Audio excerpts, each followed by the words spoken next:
जय जगन्नाथ। आपण मानक प्रज्योति स्वाल को स्वागत।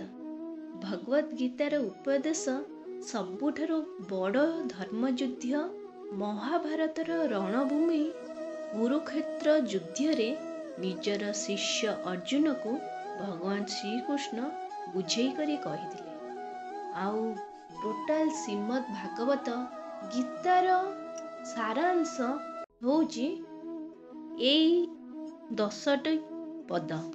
10टी कथा आपण जदि मन रखिपारे जानिबे गीता सारर कथा आपण जानी देइछन्ति। चलंतु जानिबा गीता सार रे कोन कुहा जायछि।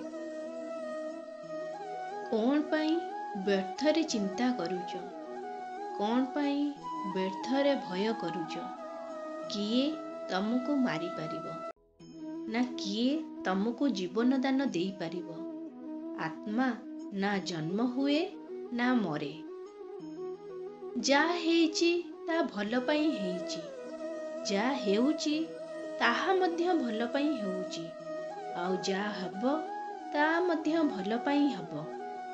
अतीत रे हजी पश्चाताप कले कोन हबो ना भविष्यत कथा चिंता करी कोन बा लाभ हबो। वर्तमान कथा चिंता कर, आउ वर्तमान रे ही चाल। तुमर कोण गला जे तुमे कांदुच, तुमे कोण आनिथिलो जे तुमे हजाई देल, तुमे कोण सृष्टि करथिलो जे ताहा नष्ट हेई गला। तुमे जहा नेल एइठारु नेल, आउ जहा देल एइठारु ही देल। खाली हातरे आसीथिलो खाली हातरे जीव। जा आजी तुमर बोली भाबुच ता काली आउ काहार तिला, परदिन आउ काहार हेई जीव। तमे जहाकू निजर भाबी जीवन सारा खुशी रे थिबो सेई तुमर दुखर कारण हबो। परिवर्तन संसारर अटल नियम। जहाकू तुमे मृत्यु बोली भाबुथिबो सेईटा ही जीवन। गोटिए क्षण रे तमे कोटिए टंकार स्वामी हेई जीव, द्वितीय क्षण रे बाटर भिकारी भी पालटी जीव।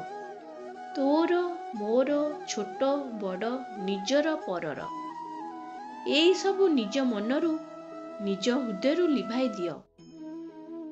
देखिबो तापरे सबु तुमर, तुमे मध्य समस्तंकर। एई शरीर ना तमर अटे ना तमे एई शरीरर। शरीर हेउची तो निया पानी पवन पृथ्वी एवं आकाशर मिश्रण। आउ दिने एइथिरे ही मिसी जीव, परंतु आत्मा स्थिर अटे। सेथिपाई एई शरीर को नहीं कोन पाई एते गर्वित। आत्मा सत्य अटल स्थिर, आउ शरीर सबुबले शरीर। ना आजी तमर ना काली आउ कार।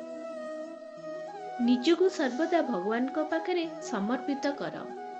सबुठारु बड़ सहारा सिए ही जिए भगवान को निजर एकमात्र सहारा भावे तार भय चिंता शोक दुख कष्ट सर्वदा मुक्त रे रहे। सिए हजि जाई थाए भगवान को भितरे। जहा किछि भी आमे करू ताकू भगवान को अर्पण करी देबा द्वारा जीवनटा आनंदमय होई उठे, आउ जीवनटा बहुत खुशी रे बीती थाए। एइटा रहिथिला हमर गीता सारर सारांश। आशा करछि भिडियोटी आपनको बहुत पसंद आस्थिबो।